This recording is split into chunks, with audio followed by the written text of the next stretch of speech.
Baik, perkenalkan nama saya Ngurah Made Ardi Mahadika, nomor absen 4, kelas 12 MIPA 2. Nah, di sini saya akan menjelaskan tentang materi faktor luar dan faktor dalam pada pertumbuhan dan perkembangan tumbuhan. Nah, di sini saya sudah membuat bagan.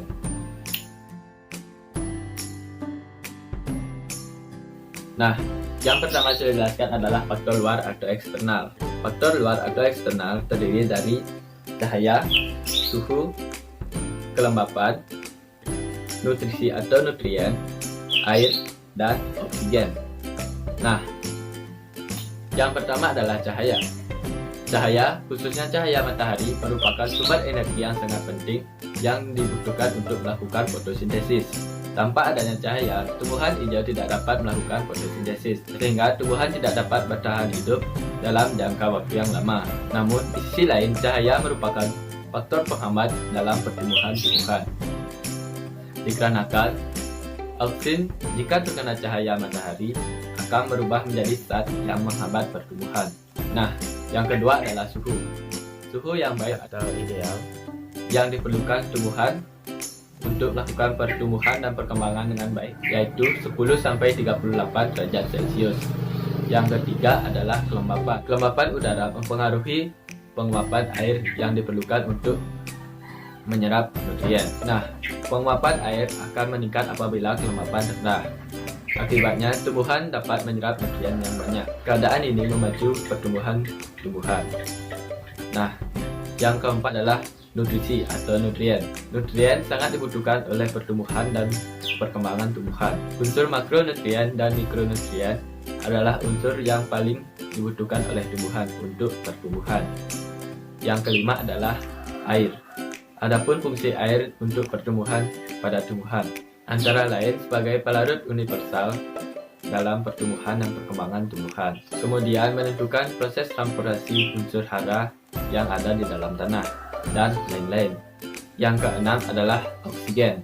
Tumbuhan memerlukan oksigen untuk melakukan respirasi aerob dalam tubuh, sehingga dapat memperoleh energi untuk melakukan pertumbuhan.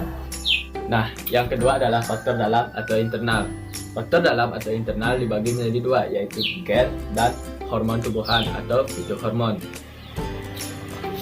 Nah, yang pertama adalah gen. Gen merupakan substansi hereditas dan penentu sifat individu yang terdapat dalam kromosom. Sifat genetik ini mempengaruhi ukuran dan bentuk tubuh tumbuhan. Nah, selanjutnya adalah hormon tumbuhan atau fitohormon. Fitohormon merupakan senyawa organik atau bukan nutrisi yang dihasilkan oleh tumbuhan. Nah, fitohormon dibagi menjadi beberapa, yaitu auksin, gibrelin, sitokinin,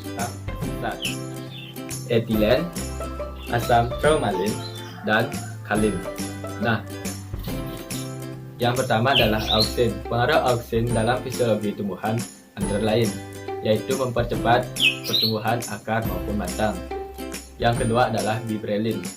Gibrelin mempunyai peranan antara lain, yaitu memacu pertumbuhan dan perkembangan embrio, merangsang pembentukan biji, buah, dan bunga. Yang ketiga adalah sitokinin. Sitokinin merupakan zat tubuh yang bersama auksin mendorong pembelahan sel atau kinesis. Yang keempat adalah asam asisat. Asam asisat merupakan hormon yang menghambat pertumbuhan tumbuhan, yaitu dengan mengurangi pembelahan sel maupun pembesaran sel ataupun keduanya. Yang kelima adalah etilen. Etilen merupakan hormon yang dihasilkan oleh buah yang sudah tua. Selain berperan dalam pematangan buah, etilen juga dapat pertumbuhan batang menjadi tebal dan kokoh untuk menahan pengaruh angin. Nah, yang keenam adalah asam tromalin. Asam tromalin merupakan hormon yang merangsang pembelahan sel-sel pada tubuh tumbuhan yang mengalami kerusakan sehingga bagian terluka akan tertutup. Nah, yang ketujuh adalah kalin. Kalin merupakan hormon yang merangsang pertumbuhan pada organ tumbuhan atau organogenesis. Nah, sekian penjelasan materi dari saya. Jika ada kesalahan kata, saya mohon maaf. Akhir kata saya tutup dengan terima kasih.